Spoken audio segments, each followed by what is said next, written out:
नमस्कार दोस्तों, मेरा नाम है सुमित मेहता और आप मुझे डेली न्यूज़ पर देख रहे हैं। उत्तर प्रदेश में लोकसभा चुनाव में जो निराशाजनक प्रदर्शन बीजेपी ने किया है, उसके बाद पार्टी के भीतर घमासान मचा हुआ है और समीक्षा का दौर जारी है। इस बीच चुनाव के रिजल्ट जैसे ही सामने आए, उसके बाद जो प्रत्याशी हार गए थे, उन्होंने सबसे पहले यही आरोप लगाया कि पार्टी के ही नेताओं ने भीतर घात किया है।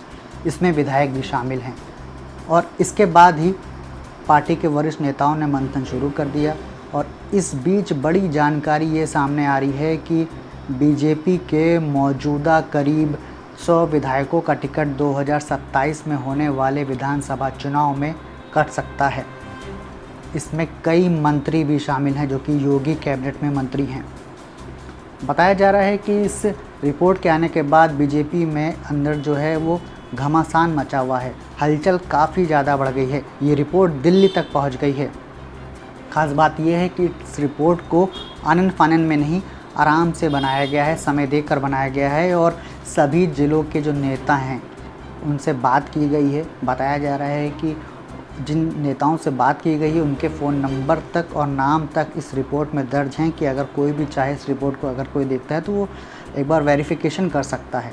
बताया जा रहा है कि जिन भी नेताओं ने भीतर घात किया है और वो अगर मंत्री हैं इस समय, तो उन्हें भी जल्द योगी सरकार का अगला जो जैसे ही मंत्रिमंडल का विस्तार होगा, उन्हें फ़िलहाल बाहर कर दिया जाएगा।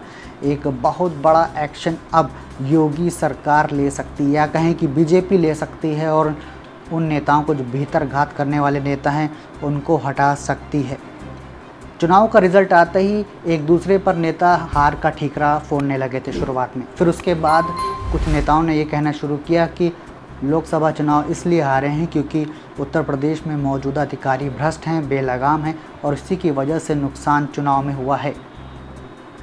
इस रिपोर्ट में खास बात ये भी सामने आई है कि बीजेपी के कई विधायकों ने और स्थानीय नेताओं ने उम्मीदवार के लिए, जो कि लोकसभा का उम्मीदवार था पार्टी का, उसके लिए चुनाव प्रचार ही नहीं किया और अपने क्षेत्र में वोट ही नहीं मांगे। और यही बताया जा रहा है एक बड़ी वजह है वोट कम मिलने की। इसके अलावा पिछले दिनों ही एनडीए में शामिल क्षेत्रीय दलों ने ये भी आरोप लगाया था मंच से कि बीजेपी के कई नेताओं ने मंच पर तो वोट मांगा है प्रत्याशी के लिए, एनडीए के प्रत्याशी के लिए, लेकिन जैसे ही वो कार में बैठने लगे तो उन्होंने कहा कि वोट नहीं मिलना चाहिए। ओम प्रकाश राजभर ने यह भी आरोप लगाया था कि हमारी पार्टी ने तो जो गठबंधन का धर्म है वो निभाया, लेकिन बीजेपी के नेताओं ने गठबंधन का धर्म है निभाया नहीं।